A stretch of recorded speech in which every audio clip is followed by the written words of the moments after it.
You're listening to the Gem Mint Podcast by GFNF. Your weekly breakdown of sports cards, hobby news, and everything in between.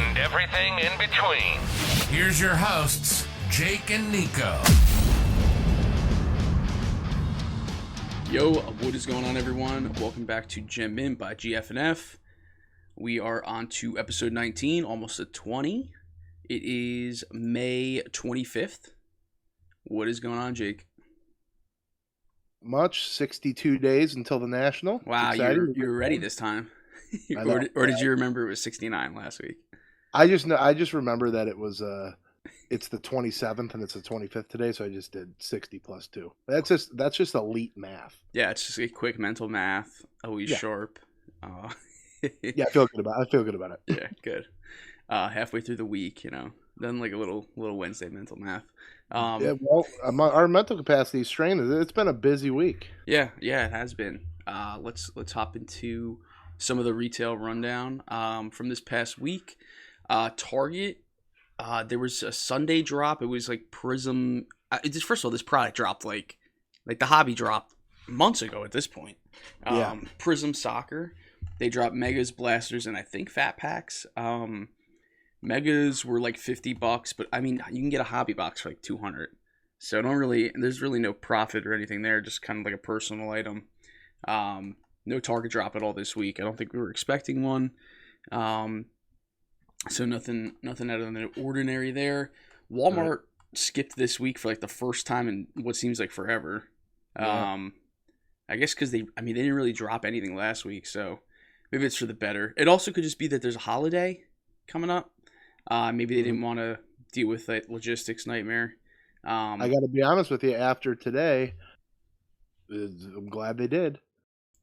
Needed a breather. Yeah. So we did get probably one of the biggest baseball releases of the year. 2022 Bowman Sapphire. So we saw 2021 Bowman Chrome Sapphire a couple weeks ago now, which was just kind of a product out of left field that we really weren't expecting to see. Worked out for everyone because the boxes ended up having 4 color hits instead of 2 that it said on the box. But this time around, we had 2022 Bowman Sapphire, which has 1 prospect auto in it. Retailed at $199. We did get Montgomery Club, so shout out to the 582 access on that. Yep, so 1 box. And then they did do a public release today. I think everyone in the group pretty much demolished it. So yeah, shout out to you and Matt. You guys were absolutely destroying the drop. So prices are sitting at around 300 or above. Like one of the easiest products to hold. Smaller auto checklist, smaller checklist in general. Heavy hitter, class here. Kind of lower price point. Kind of just has everything you want. In the only product. The only Bowman Sapphire release of the 3 to have a guaranteed auto, or autos at all for that matter. But yeah, and the thing with Bowman with Sapphire at least, is you don't have to. And I'm just gonna knock on wood because we haven't seen it yet. You don't have to worry about redemptions. Right. All the autos are live, so you don't have to worry about it. It's something that kind of kills holding products like 2019 Topps Chrome Sapphire. With Tatis, his auto's a redemption. And I actually just saw this pop back up on the Twitter timeline. Some dude pulled the red auto. And it was 5 weeks expired, and they did not give him the card. So you gotta know someone. I've heard a workaround around that, but they definitely don't want to take care of that. Yeah, so just to avoid that, and when you're holding wax like that, it's definitely good to take that into consideration when the biggest hit is redemption. That's not gonna. I'll tell you this. Yeah. If I pulled that card and they said no, my new address where I'm living is whatever their address is in Scranton, PA. Yeah, there's no chance I'm not getting that card. Yeah. So pretty good overall drop on Topps. The site's seems like they're making some updates in regards to infrastructure. It doesn't seem that bad. There was manual success. Yep. Relative to, we didn't see the queue pop up, which is kind of weird. Usually when their traffic gets heavy, the queue pops up, but it didn't this time around for whatever reason. But yeah, I don't know what's. I think soccer Sapphire would be the next thing. Yeah, UEFA soccer. Um, Otherwise, I think we might be on a little slow roll with Tops for a little bit, which is not a bad thing, unless we get Series 2 First Edition, which is also possible, or Topps Chrome First Edition. I would say there's no way, but then again, it's probably. Who knows? Probably. In store, pretty big, honestly, big news. MJ Holdings is out as Walmart's restocker. There's a new company that's taking over, so all the people that had in-store connections now no longer do. So they make new ones, or better way around it. May the best bidder win. I remember there was a time, I'm sure you saw these posts, but there were people looking to buy MJ Holdings polos and shirts and stuff and trying to imitate stockers. What a wild time. There was a couple stores like a couple hours, like maybe like an hour away from me, that like dudes legitimately just would like as a group sprint to the back of the Walmart and like just grab the shit and dip. So, and that's, I think then the next week they were in the cards are in the cages behind the behind the counter, like a bunch of animals. That'll do it. I think that's pretty much it for the retail rundown. A lot going on in the hobby. We did touch on Leaf filing a suit against a player for not fulfilling signed cards, and it ended up being my Dallas Cowboys CeeDee Lamb, who quickly scribbled his signature that just looks like an oval on all the cards and sent it back. So that $100,000 lawsuit, which is like peanuts for a first round pick in the NFL, I guess just whipped him into shape, and he was like, I don't want to pay the $100,000. So he signed the card, sent him back. The Leaf CEO made it sound like he just did some crazy act of heroism for the hobby by doing this. Yeah. I'm like, not many people are waiting for their CeeDee Lamb Leaf metal autos, but I don't know. Maybe they are. Seems a little extreme, but I mean, it's ridiculous that a company, is going to file a law. I mean, it almost costs more than that to fight him on it over the thing. Yeah. Another cool thing, Up North Collectors, who's been a pretty long-standing YouTube show here in the hobby. It's father and son up in Michigan. Tons of followers. They announced that their latest video, they're starting a card shop over there, which is cool. So some of these content creators we've seen, obviously not on the scale of some of the bigger people in the hobby, like Logan Paul getting into Pokemon, and some of these other people we see, Drake ripping flawless cases with Ken Golden. But these guys are very cool hobby, father and son, and they're at the National every year, but they're starting a card shop, which is cool. That's cool to see. Yeah. Seems like everyone was starting card shops over the past year or so. Yeah. But we could start one of Bowman Sapphire boxes. Probably. I don't know how many customers we would get. We probably could get a little dry in the inventory, but we definitely one thing. Bowman Sapphire. Pretty cool kind of story here. The highest graded copy of the 33 oh my god, I always pronounce it wrong. Gowdy. It's like Foudy. The 1933 Gowdy Babe Ruth sold for a cool $2.7 million. So is it PSA 8 or is it BGS 8? PSA 8. PSA 8. That's an insane grade for a card that is creeping on 100 years old. Dude, unbelievable. Yeah, that's pretty nuts. Something a little bit more from this realm of the world. Tom Brady. 1 of 1, or what was thought to be 1 of 1, 2000 Fleer Showcase sold at auction. But PSA has another one graded. So, I mean, what are your thoughts on that? Like, was there like a replacement or something that got into circulation? What they said in the article was that it was common practice for, it was PWCC that found the 1 of 1 card apparently through connections, but someone anonymous that wanted to remain anonymous went to them with another rookie card that was labeled 1 of 1 and that same thing, and they found out it was the same one. So the first one that PWCC had was BGS graded, And then obviously they found out that through the pop count and this guy coming to him with it, that PSA had one. I don't. The BGS version was bought in 2005 for $2,000, which is wild. A 101 Brady, but what they said was it was common practice back then for Fleer. Okay, so it says Fleer Showcase confirmed that the card manufacturers printed multiple 101 cards while working on the production, which seems weird. That would kind of negate the whole 101. 101 kinda. Yeah, 101 a little bit. Yeah, okay, that's pretty interesting. I didn't know if this was like a case where someone sent it in for grading, and they were like, "Whoa, we have this graded already." But no, someone actually literally has another card. It's a 2 of 1. Yeah, they yep, 2 of 1. Doesn't see. I mean, it's not that extreme. I don't really think it probably hurts the value that much.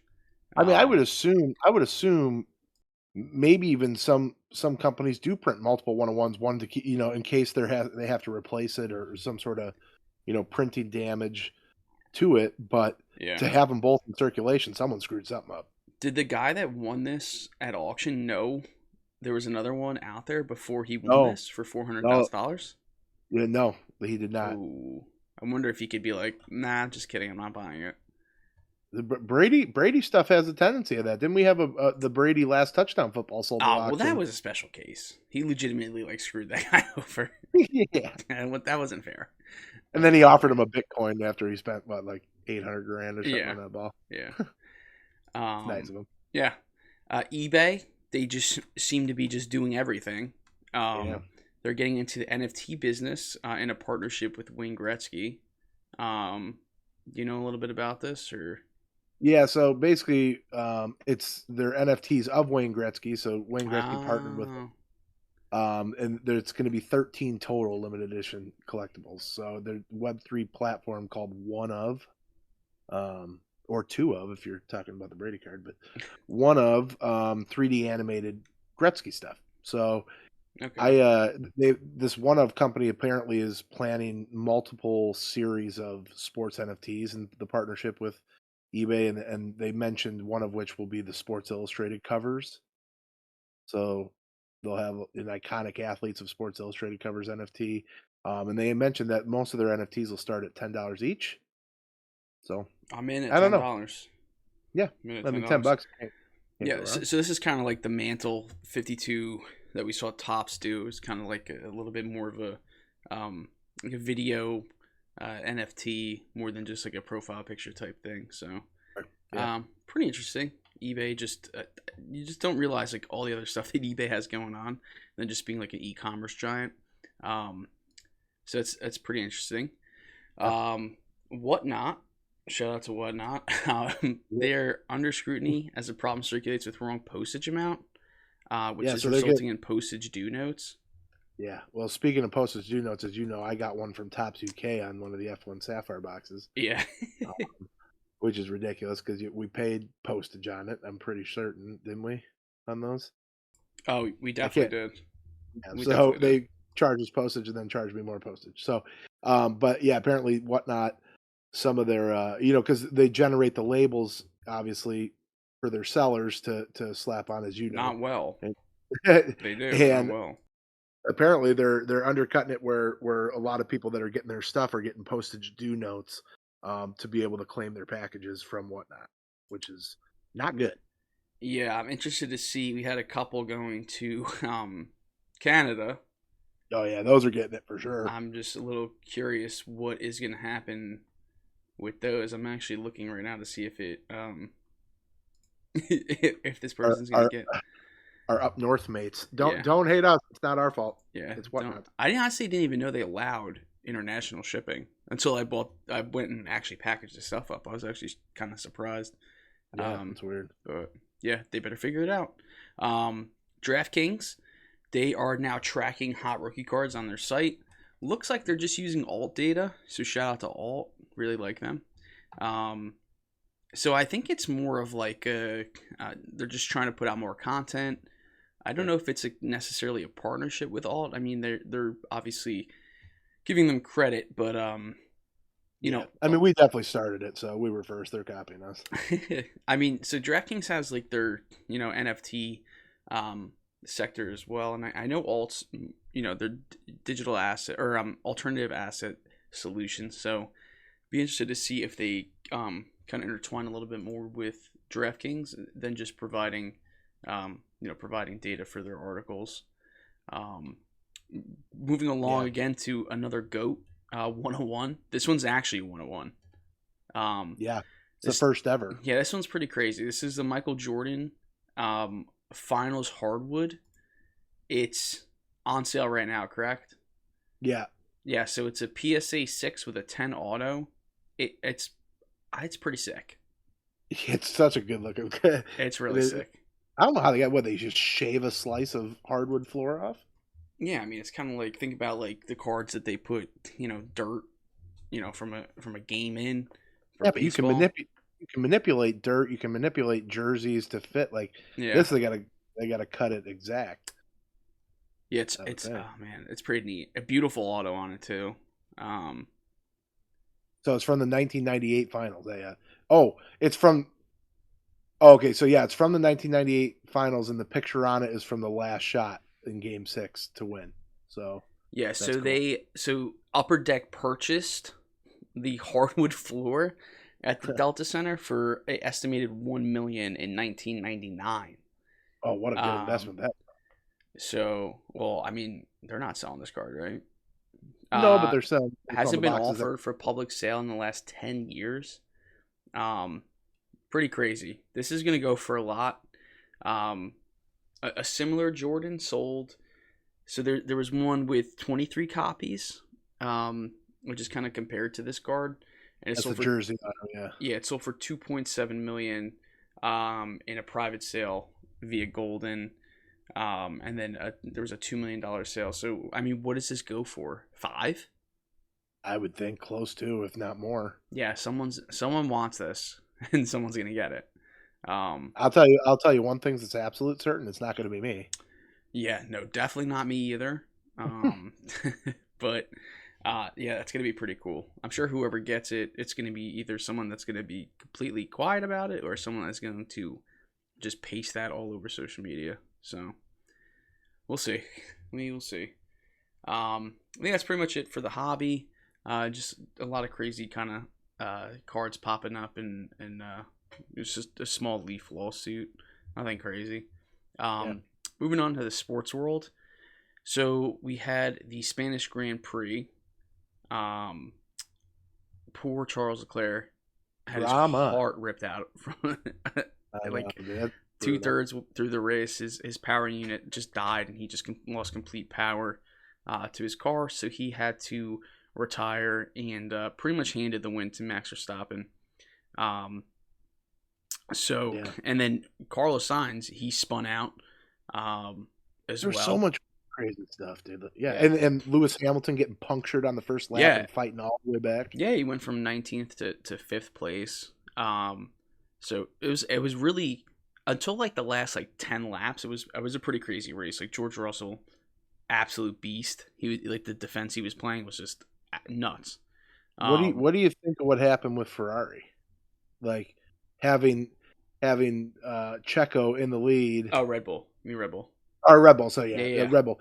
Having Checo in the lead, and then basically telling them, "Hey, we gotta let Max." And he had fresher tires too than Max, but we want Max to pass you. Yeah, I mean, I get why that happens. Like, obviously, it's a team sport. But I honestly didn't realize how much closer Checo was as well to the lead for the Drivers' Championship. And realistically, 1-2 is 1-2 for your team. You're still getting the same amount of points. He was obviously pissed off because he had fresher tires earlier in the race and wanted to pass Max to take over Russell, and they're like, no. And then, he's obviously ahead, and they're like, you gotta let Max through. And he's like, what? This is ridiculous. So, yeah. Just some drama. But it's part of the sport. We have Monaco up next. Obviously, probably the prettiest race Charles is probably going to crash. Signs is definitely gonna crash. Signs is definitely going to crash. Charles is probably going to crash. It's going to whoever qualifies. It's very hard to overtake on that track or road. So whoever gets P1 in qualifiers probably is going to have a pretty solid chance to win the race as long as their car does not die. That's the same thing went with the Spanish Grand Prix, but look at all the drama in that. Yeah, true. It's just a lot more straights in that, but you never know. Cars die, so we'll see. My Yankees, first of all, first team in the MLB to 30 wins. Winning the World Series. Stealing signs and cheating and shit. That's easy. That's fine. Patriots did it. Josh Donaldson, he's under fire for a comment he made to Tim Anderson, calling him Jackie Robinson. Josh Donaldson, is saying that he's referencing Tim Anderson calling himself Jackie Robinson. Tim Anderson obviously did not take it that way. It's been kind of like a 50-50 split, I feel like, online about, was it derogatory or was it, was he actually referencing, Tim Anderson calling himself Jackie Robinson. Donaldson got 1 game suspension for it. So I don't know why this is blowing up. So, I mean, obviously if it offended him, it shouldn't have been said, but he walked it back. He apologized, but this is now blown up into something a lot bigger. So. Yep. NFL voted to lower the minimum percentage an owner must control from 5% to 1%, but new owners still must owe 30%. Kind of wild. I know there was like those talks about Dan Snyder getting voted out. So who's going to pony up 30%? Well, this was kind of local to me too. I think that one of the teams they were referencing in here was the Bears because the McCaskies and old lady McCaskey, who's about 140 now. They were talking about looking to possibly sell the team, but maybe could get their a majority of their ownership control if they can go down to 1%. But interesting. I mean, the money it takes to own an NFL franchise is wild. Although I did see a stat. Did you see that thing where Elon Musk could buy every single NFL team, every single MLB, NHL, and NBA team, and still have money left over to start buying soccer teams? Oh my god, that's crazy! That's a lot of money. A lot of money. Very interesting. The logistics of owning an NFL team, I can only imagine how crazy that is. So yeah. There are some rumors going around that Baker Mayfield could be on his way to the Seahawks. I feel like that could work. Yeah. I don't hate that. It's better than what they have right now. True. No one wants Drew Lock as their starter. You're not lying. Probably one of the bigger football clubs in the world, Chelsea. They sold for $5 billion to Todd Bowley, who's majority owner in the Dodgers and Lakers. So quite the sport conglomerate there. Mm-hmm. Chelsea, the Dodgers, and Lakers. So shout out to Todd. Nice little $5 bill money purchase. Bag. Yeah. Elon Musk better hurry up if he wants to catch him. Yeah, no kidding. This is pretty cool. We are going to have a 2v2 golf outing. It's going to be Brady and Rodgers versus Mahomes and Josh Allen. I feel like Josh Allen's probably garbage at golf. I don't know why. I'll tell you what, even if he's not, they're going to get whooped, dude. Yeah, Brady they're going to get whooped. I don't know why. Like but then again, like Josh Allen's like also like a running back. And like he kind of doesn't look like he's a running back, but the dude's an insane rusher. Are they putting this on TV?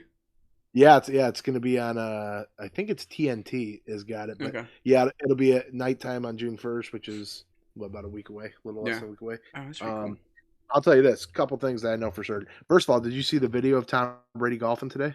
He was doing a partnership with one of his partnership companies, and they had a drone where they were, he was probably it was a par 3, about 145 yards. And they started this drone from about 500 feet back, zipping down, and they cut it right behind the ball as he's swinging. So you can hear someone say, "Okay, swing now." And so they're making this cool video. He hole-in-one'd it. The exact shot they were filming. Oh my god, dude! He's not a real person. He like it's just not.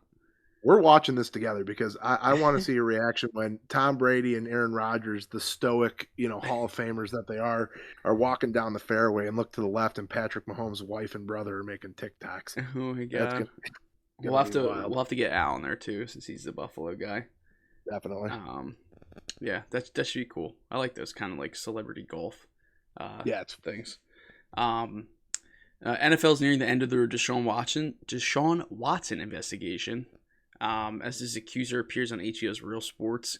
Never really watched Real Sports. I know they kind of like are infamous for skewing stories and stuff. So I could only imagine how that went. Not to say that Deshaun Watson is innocent, but you know how it goes. Obviously, I wonder what's going to come with Deshaun. You think he's going to get You think he's going to get suspended, or? Yeah, he's got to get at least 6 games, like at a minimum. He's got to get 6 games. So that's weird. So are they? I mean, because the rumors swirling about Baker going to Seattle. I wonder how that'll work. Yeah, maybe at 6. I mean, you think Baker's going to go out there and try to win for the first 6 weeks? I mean, you could argue that's the toughest division in football now. Yeah, I don't know. I think they would win the same amount with or without Baker. We'll see though. Yeah, I didn't think about that playing. I guess they're kind of waiting on that. So this is, I don't think this is really going to be a surprise to anyone. Arch Manning, who's the grandson of Archie, son of Peyton. He is the top recruit for the 2023 class. Son of Peyton and Eli's brother. That is their brother. Yeah, it's Peyton and Eli's nephew. But man, he looks like a pro already. Yeah, I mean, I remember watching videos from when he was like a freshman. Obviously he's got the genes for it. He kind of has to be a quarterback, I guess, right? So that'd be pretty cool. Maybe we'll see him at Bowman University next. Yeah, chasing some Arch Manning Bowman U autos. That'd be pretty cool. Yeah. This kind of dropped right before we started recording. There's rumors. Okay, so Jason Dominguez, he deleted all his photos, Yankee-related photos from his Instagram. So everyone's like, oh my god, he got traded. Then there's like morons that are like, oh my god, he's coming to the majors. And then more logical is he's getting promoted to Double-A. He's on an absolute tear right now. I think he's hitting like 300 over his last 12, 15 games or whatever. But I did see someone that's part of like the Yankees, PR team or whatever, say that like a lot of the international guys have done this in regards to deleting photos. So he wasn't really concerned. I don't see why they would trade him unless it's to get Soto somehow. Right. So we'll see. Ooh. I mean, they don't really need to get anything right this second, I don't think. If it ain't broke, don't fix it. So I was going to ask you, I already know the answer because you and I are huge Soto guys. I was going to ask you, would you trade Jason Dominguez if he gave you Soto? But I would trade Dominguez and Volpe for Soto. Yeah. Ooh. Oh, yeah. Wouldn't even think twice. You see Volpe, speaking of Volpe, he's up to number 3 now on the prospect. Yeah, we should have touched on that a little bit. Yeah. Yeah, I think a couple. I mean, I don't think there's any shocking names in there. I know Gabriel Moreno is the top catcher, which I think a lot of people were expecting Francisco Alvarez for the Mets to be. No, because Adley's up, right? Yeah. Well, I think Adley might still be on the list at 1. Just because like he still is technically prospect. Yeah. Right. So, yeah. I know like guys like Luciano moved up, Abrams. A couple of them. So, let's check in on our rookies here though. It's mostly green from last week, but there is one red. You want to touch on them? Yeah. So, let's start with the green. Spencer Torkelson, who's you could argue is struggling the most out of all the new guys. He had a couple good weeks, so he's up now to 190 batting average. 328 slugging. His OPS is up to 624, which is almost 100 points from last week. Bobby Witt creeping up. He's close to the same, but he went up from 215 to 222. His OPS is at 669, so he gained about 30 points there. J-Rod is just green across the board. Let's go. Yeah, his batting average is up. over 10 points. His on base percentage is about the same, which is super high. He's stealing a ton of the other thing about J-Rod is he's stealing a ton of bases. That's not in here. His slugging is up 50, 60 points, and then his OPS is starting to get up into the big boy level at 736. So, yeah, pretty awesome. And then redlining is our boy Wander. I don't think it's that big a deal, but he is on a little bit of a skid. I think 3 weeks ago he was over 300. Last week he was 271, but he's down to 255 now on the batting average and 283 on the on base percentage, which is pretty abysmal. And then he's down over almost 150 points in OPS, down to 684. So yeah, a little bit. He's struggling right now. He'll be okay, but he's struggling. Yeah. I'd still like to own a rookie auto of his when Chrome comes out. So. Oh yeah, they'll still do well. Yeah, J-Rod absolutely demolishing baseballs. Love to see it. I didn't realize how high Torkelson's on base percentage was. Yeah, it's not bad. He's almost at 300. So that's pretty damn good for hitting 190. So taking his walks. Yeah, they're progressing though, learning the majors. So, pretty awesome stuff. Let's rock into the high roller sales. I know we touched on a couple earlier, but nothing too crazy. 86 Fleer, not Jordan. It's Johnny Moore. PSA 10 did 52,000. Not sure. I don't know who that was. Dude, I have no idea. Yeah, I looked at this and I'm like, who is she? Yeah, that's above my pay grade. Mm-hmm. 81 Topps, Joe Montana rookie. PSA 10 for 70,000.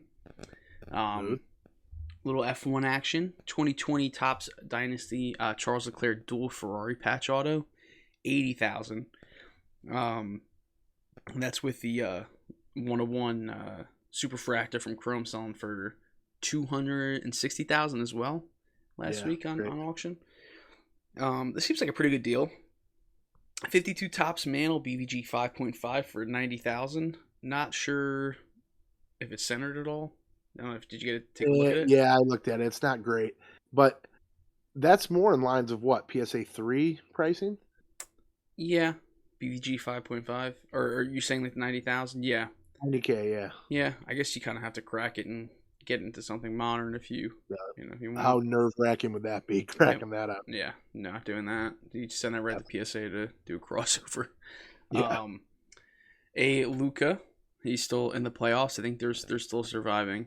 2018 National Treasures RPA out of 25, BGS 9 with 10 auto for 120,000, and then a 84 star Michael Jordan BGS 9 for 160. So that's weird to me. I never understood why people refer to the 86 Fleer as Jordan's rookie, because he was in the league for 2 years prior to that and has a card. Yeah, I think it's just the set, dude. It's like just such an iconic set. It's I don't know. I don't know who made that executive decision, but they did, and I don't think that's ever changing. Again, we say this a lot, but definitely above our pay grade. But I'd like to own one. Yeah, not for 160K. Yeah, you could. They're definitely affordable now. Are they? Yeah, I mean, you can get like a 7 or an 8 for like a decent price. Like, the gap is big, when you jump grades with that stuff. So true. Well, speaking of big cards, you want to protect those things at all costs. Our sponsors, Collector Caps, has the missing piece that you need. Stop putting Scotch tape on your top loaders. Maybe even stop putting painter's tape on your top loaders when you can put a collector cap on there.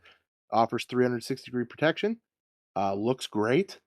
We just had a mock-up sent in, right? Did you take a look at that? Our new GF&F ones? Real cool. Yeah, it's sick.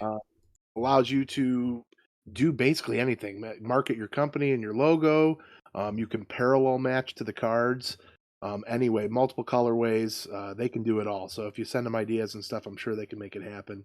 So get rid of that tape. Put on one of these caps, and whether you're shipping the card or just displaying it for personal collection, they look great. They protect the card, and something that definitely will spice up your collection. So you can check them out at Collectors Caps on Instagram and Twitter.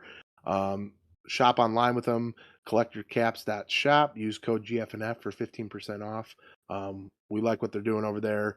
We've got some cool GFNF ones coming that we'll display during some of our breaks and stuff like that. So excited. How about some massive pulls of the week that would deserve one of these caps? Yeah, and just to reiterate, the sample they got of the GFNF one is super dope. So I can't wait to get some. Some massive pulls. I guess we got one massive pull here. 2021 Upper Deck Hockey. This was pretty cool. We were in voice when I saw this pulled. A Wayne Gretzky 101 Jumbo Patch Auto. Not something you see all the time. I honestly at first thought it was from an older set, but it's not. I think it might be from Premier. I'm not 100% sure if it is or not. But regardless, you can't complain about a little I think it's like an NHL shield actually. So pretty cool. Other massive pulls. I mean, there's been so much F1 Sapphire being ripped. I know Rated Rips pull the. I don't think we touched on this. The 1-of-1 Sapphire Lewis Hamilton IV. So the variation. I know they also pulled an orange Hamilton portrait. They've just been ripping so much. They're just hitting monsters. You're giving away our secret. We have been late night DGen watching / buying into some of the whatnot stuff.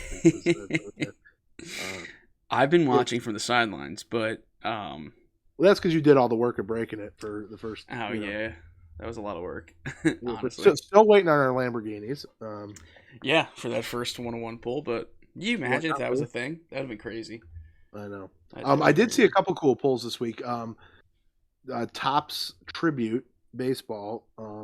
I watched Golden Polls reposted this. Ethan Sports Cards on Instagram. They pulled a Ken Griffey Jr. Ichiro 101 dual auto patch, which is really cool. That's nasty. And then I saw this was from back in 1998, but it was an old video that someone found of this guy ripping open a box of Upper Deck. It was Upper Deck SP Baseball. It was one of the only years they made it, but he was ripping open this box, and the box cost at the time it was like $120, which is a ton of money back then.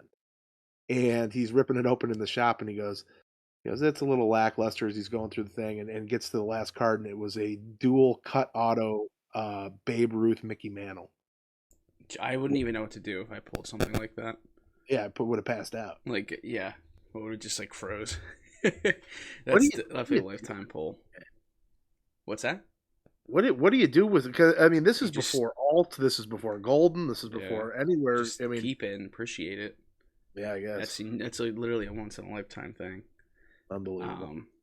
I think that's pretty much it for massive pulls. Some upcoming drops. We have first off the line Prism Football tomorrow, starting at 2,500. I think we're all feeling like a $2,000 sellout. I know Hobby's priced at like 16, I think, mostly. So honestly, 2,000 might even be a stretch. People are itching to get their hands on this to start ripping it. And then they did load Optic Football today. So Optic Football should be pretty soon. I gotta imagine about $800 to $1,000 box. So that should be on the horizon. And then we touched on a little bit before, but UEFA Chrome and Sapphire should be coming up. And then we're still waiting on Bowman Megas. But, wait, did you say Optic Football? Optic Football's loaded already? Yeah, Optic Football just got loaded today on Panini's website. Man, they're just going to run these things right into each other, huh? Yep. Just dump it all out. Print it as fast as we can. So cool. I think that's it for upcoming drops. Before we head out, we're going to switch gears to a quick interview. So we kind of talked a little bit with our new friend, Ty Wilson, over at Chasing Cardboard. I don't want to spoil it too much, but Jake, you have anything else, or are we good to switch over? No, let's bring him in. All right, cool. Yep, so here's our interview with Ty Wilson. Thanks, guys. Thanks. All right, everyone. This week we have on Ty Wilson. Ty is part of the Chasing Cardboard team. If you don't know who they are, you should, and I hope you do after this episode. My buddy Alex actually sent me this video, your guys' episode 1, like I think it was a couple weeks ago, and he's like, "Dude, these guys are gonna be big," and I'm like, I usually trust him when he sends me something, so I started watching, immediately got hooked. So like I said, Ty's part of Chasing Cardboard. The name kind of speaks for itself. Um, Group of friends. So there's Ty, and you correct me if I'm wrong. Mike, who seems like he's more like the vintage guy, and then Tyson, who's more like the prospect, or just kind of looking like more like the modern guy in the group. And they quite literally chase cardboard. So you guys are going all over the place, from the looks of it, and then hunting down vintage, modern, pretty much anything that and even not buying, just to educate and take a cool look at some neat collections that are out there. So, again, appreciate your time, and thanks for having me. Appreciate it. Sure. You know the show and audience better than I do. I'm impressed. We've done research. We love watching the videos and stuff, but they said you guys were good. They said you were good. So Ty, tell us a little bit about your background, what you guys are, obviously we had a little intro here, but sure. Kind of when you guys started, when this idea popped up. It's so unique in the world of sports cards and stuff like that. It's so interesting, and a lot of people are starting to catch on now. So can you give us a little background on how you guys got started in both collecting and in the Chasing Cardboard show? Yeah, so it was a group of us that had worked together in the past. So I started with Breaker Culture. I started that podcast, 6 years ago now, and interviewed, countless hundreds of episodes and interviewing people in the hobby. Had ended up connecting with some guys probably about 3 years ago, and we decided, let's spin up this little, quote, network of guys and put out constant content. And we did that through Bench Clear, and we still run and operate Bench Clear. You find it on YouTube. It's, Mike Moynihan, who is one of the most respected vintage guys, at least in the YouTube world. Jeff, formerly Pat Geek, now works for, Panini as a VP of product marketing, took over Tracy Hackler's job. He left and went to Panini. Matt Coleman, who's the producer and film guy, who's incredibly talented. And then Tyson Banker, who, like you said, is the prospect guy. So the four of us have been putting out content for a long time, and then said, you know what, why don't we take a swing at something really cool? And we all were American Pickers fans, and said, why don't we kind of put our own spin on the hobbies version of American Pickers? And that's kind of where Chasing Cardboard evolved out of. That's funny. It's funny you say that, because when we were talking about who we're having on the podcast this week, and talking to some of the members of our group and listeners of the podcast, we're describing you guys as, it's like the American Pickers of the sports card world. It's exciting to see, man. That's cool. Yeah.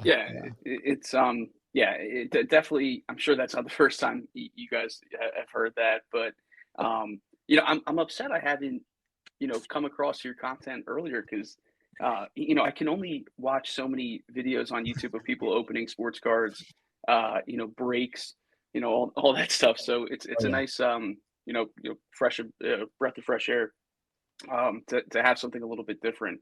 One of the things I think when I watched the first episode of Chasing Cardboard that I thought was pretty cool was, like, you guys are stopping at like these antique malls, which I've never done, and I'm I do my fair share of modern collecting as well, but I do like the vintage side of things. So I guess it's kind of just a question for you. What's your preferred method to chase cardboard? What do you see as like where do you find the best pickups or consistently or finding stuff? I think the best deals typically come through word of mouth, right? You don't normally find the great deals through a Craigslist ad or a Facebook ad or even at an antique store, right? You'll find good deals, but not great deals. But it's when you start buying collections over the course of a couple of years, and then all of a sudden your name gets passed to a guy because he found out about you, or he did something with you, and you get to walk in and see someone's collection, maybe someone who passed away, unfortunately, and you get the kind of the first eyes on it. Yep. Those are some of the best deals. And that only comes from just doing it a long time, right? You just build trust and you get kind of word of mouth. But I mean, shoot, I think people underestimate how easy it is to throw a $50 ad in a newspaper and find good collections, because the people who read newspapers these days aren't the people on Facebook Marketplace, right? They're the older generation that are sitting there with their coffee or drinking their beer, and they're like, wait, I got some cards in the attic, and they call you up. Like, that is the most underestimated way that anybody could find a collection of cards. Yeah, I mean, like, for me, I do most of my business, I would say, online, a lot on Twitter, a good amount on eBay. If I have trouble selling stuff, I'll go to eBay. But I would have never even honestly thought to put an ad out in the newspaper. But it's something very simple it's genius. I got a little bit of a dive into your world a year ago. My first one, a buddy of mine were, going around trying to buy some collections and stuff too. And we got a call from someone. We put an ad on Facebook and got a call from a couple that does kind of consolidation of assets after a catastrophe at a home. So whether it's a flood or fire or an eviction or something, they go in and, the bank hires them to kind of clear everything out. And so this guy had a pole barn full of random stuff, everything from car parts to sports cards. And he said, I have, 5 shelves full of cards, and sent me a picture of it and said, $200 if you can haul it all away. So we went out and bought it. We found a Brady rookie in there, but it was a little bit addicting being able to go through that and kind of see what kind of good stuff came out of it. It was a lot of fun. Heck yeah. It is a blast. You get really hooked into that world of always thinking you're going to find good stuff. The reality, unfortunately, is that most of the stuff out there is crap. It just is, but it is absolutely addicting. No doubt. It's sorting through the junk wax era to get through some of the gold. Yeah, exactly. Yeah. There we go. So tell us a little bit about, throughout the season 1, you were doing the code challenge. That was so interesting to me. Can you tell us a little bit about how that worked and if you plan on using it again? Yeah, we didn't know how season 1 was going to take off. And we say season 1 very loosely. It's 3 episodes, right? A true season, I think, would be more than that. But we had to get, so a little background. We pitched this to TV networks for a few months before we released it on YouTube, because we really wanted to go straight to TV. Sure. And that's how we produced it with that in mind. The feedback we got was, hey, it's great, but you're not, the audience for sports collectors isn't as big as we want. So why don't you go try to see how successful it is in the YouTube world and then maybe come back to us? Well, I think it's checked all the boxes so far. So we have a very, very small first season. And what was your question? The code, so the code challenge. Oh, the code challenge. Yeah. So we thought, okay, it might come across as a little gimmicky, but maybe this is a way to kind of attract more people and to kind of get eyes on the first few episodes. Right. Probably didn't need it, honestly. I don't think so. I was just off. looking at the views you guys have, and you get 6,000 subscribers, but man, episode 1, 85,000 views in 3 weeks. That's no small feat. That's pretty awesome. So yeah, but your question about it was really just it was meant to kind of keep people coming back to watch the episodes. We hid 3 different clues or 3 different codes in each episode, and we put out clue videos throughout the week to kind of point people back. And on Saturday morning, we're going to announce the winner. We had quite a few entrants, and we're going to give away thousands of dollars in some of the sponsor money to watchers that awesome. Participated. So that's great.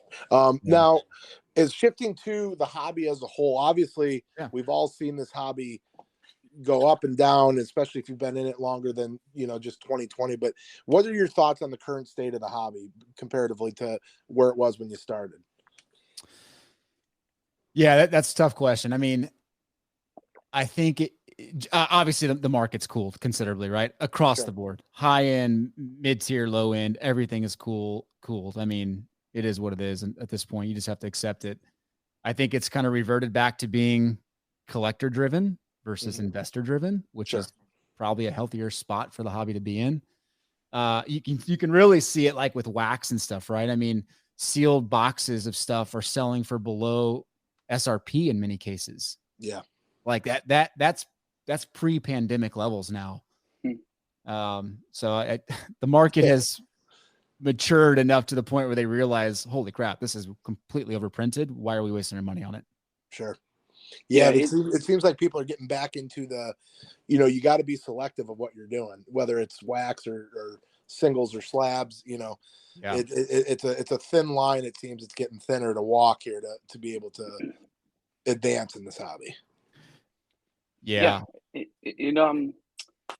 is interesting because, I've always been into sports cards, not at the level that I would say I am. I would definitely say I'm part of the pandemic boom, but it for me it's here to stay. Like I've really enjoyed kind of the hunt of some of these cards, sealed wax, stuff like that. It's interesting. It's fun to try to find older stuff that there's not too much out there of. So I think important piece of it is kind of finding your kind of like specific niche in the hobby, whether it's vintage cards or modern. And some people, a lot of people got into it to make money, which is fine. Like there's nothing wrong with having a little side hustle, but it definitely does feel like it's thinning out a little bit, and getting more towards that collector feeling, which is good. I think it's important for it to go through cycles, like it seemingly has for as many years as sports cards have been around. For sure. Well, I think it's kind of why you're seeing vintage still kind of pop a little bit, is because the remaining folks that are still in it for the investing are thinking, okay, there is shortened supply in vintage, and that's my way to continue participating. I think they're going to realize the hard way, unfortunately, that it's a very slow moving category of the hobby, right? Yeah. Mickey Mantle's a great store of value, but he's not going to pop 20% in 2 weeks. Sure. Yep. That's honestly, and kind of one of my best moves I made getting into this is before it kind of dipped down as hard as it did, I sold off a lot of modern stuff and moved a lot into mix, which I'm very grateful for doing that. But it's a different market. I've learned a lot from a lot of the older people that I've gotten to interact with, that that have done this for forever. And it's definitely, in my opinion, my favorite part. I love the vintage world. It's just so unique, and I think people think like, oh, it's just older people that collect it, but I think that's very, very incorrect. I think there's a lot of younger, a lot of younger folks that are big into vintage, and not just mantles, and just anything older. So Sure. so that's awesome. This is kind of like going off Jake's last question, about the state of the hobby. I just kind of want your thoughts on it. I don't know if you use any of these services, but places like Golden Auctions, PWCC, Alt, and what are your thoughts on kind of I guess the auction house scene? Like, do you take part in any of that? Because for me, I've done quite a bit with purchasing as well as vaulting cards with these services, and it's honestly has been one of the best outlets, I think, for buying with this dip, because I think a lot of people are trying to liquidate, and there's deals to be had. So just your thoughts on that. No, I think they're great. I mean, I have dealt with them. In fact, I'm dealing with Heritage on a couple cards right now. Look, I mean, this day and age, there's just a lot of risk when you put your identity out there and you're selling high dollar cards, and just the security side of it. I can already see the benefits for so many folks thinking, I don't want to be associated with this type of value in a card. It's risk my family, I get that. Like, here, for that reason alone, I think an auction house is great. Yeah. So let's transition. Let's do a couple rapid fire questions for you based on what you do and how you do it. We'd love to know what's your bid. You may have to think about this, but what's your biggest find? You would say something that maybe either highest dollar amount or the most shocking thing that you didn't expect to pull out of a collection that you found. Yeah, well, so I've been doing it for quite a few years, but during the chasing cardboard world, and unfortunately it hasn't been on an episode yet, but I came across two really good collections in the Northwest. One was an insanely good Mickey Mantle collection, like 48 Mickey Mantles, Ooh. including a 53. Oh, man. And it was an older guy who just wanted to get to cash. He was like, give me cash or a tractor or ammo. I was like, well, Oh, I didn't bring that much ammo, trust me. But I mean, it valued, I mean, it was just an insanely good collection. And then I paid him a very fair price for it, went and did comps for it and paid basically 60% of book on mantles, but they were raw. And Sure. a couple of them came back and graded like 5, 6s, and 7s. And it just was Oh, insane. wow. And then came across one that was from a guy who had stored this collection from his brother who died like 10 years ago, up in his attic, saw my ad in the newspaper, again to the newspaper point. Yeah. And I came over there on a rainy night one night, and he pulls them down from the attic and he lays them all out for me. And he's like, and this guy, his brother was like super meticulous.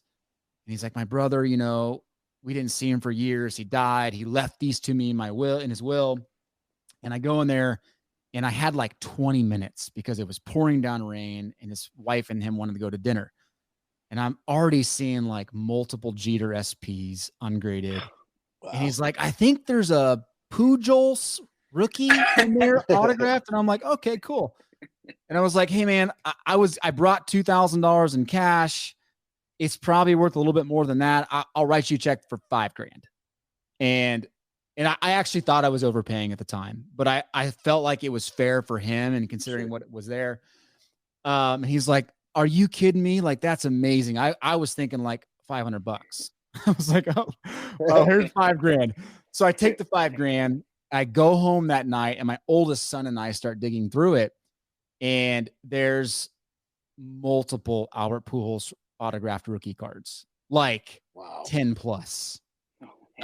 Multiple Jeter SPs, an insane amount of Topps Tiffany, multiple Tiffany sets from 87 to 91, unopened, sealed. And I text the guy back the next morning and said, hey, this collection was better than I expected. I'm going to send you some more cash, just FYI. That's why I'm sending it. I've still been waiting for cards to come back graded. It's by far the best collection I got outside of the Mantle one. The timing for Pujols couldn't have been better, right? It's like, Yeah. No kidding. Those awesome, are once in a though. lifetime finds. Yeah, that's really awesome that you even reach back out. Like, I would say 1% of people would have done that. So that's really awesome. I mean, obviously he seems very appreciative of the original offer, but yeah, I mean It was pretty cool. Yeah, that's really, really sweet.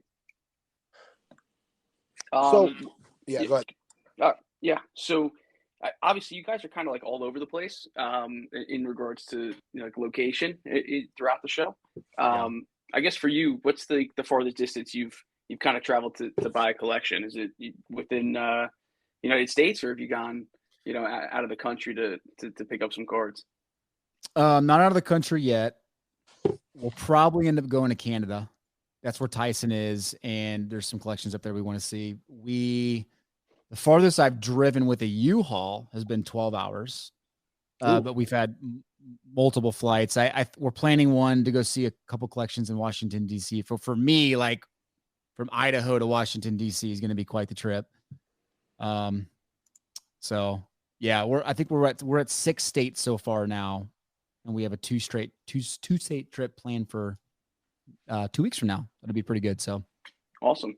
Yeah, once the drive's like over 3 hours, I start looking at flights personally. So 12 hours in the U-Haul, I would have been like, I can't do it.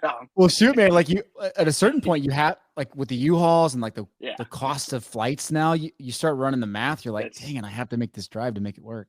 That's true. It is pretty dang expensive to fly right now. So unless your collection goes flying out the back, I saw a little bit.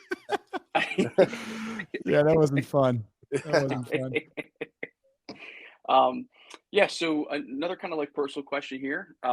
If you had to pick like either a couple, just or call it a Mount Rushmore of sports cards, what would you put on that? The 52 Mantle, of course, no brainer Sure. for me. I would say Jordans. Like I would want a precious metal Jordan, a high grade precious metal Jordan. Okay. Maybe one of the Flair Showcase Kobe Bryant rookies. My favorite sets are like the 96, 97 Ultra, Flair Ultra basketball. I love the Stadium Club, like beam teams from 92, 93. Oh, yeah. Like that type of stuff is my era. And I Yep. gravitate towards that. So maybe not as high dollar value, but means a lot, like nostalgic wise. Yeah.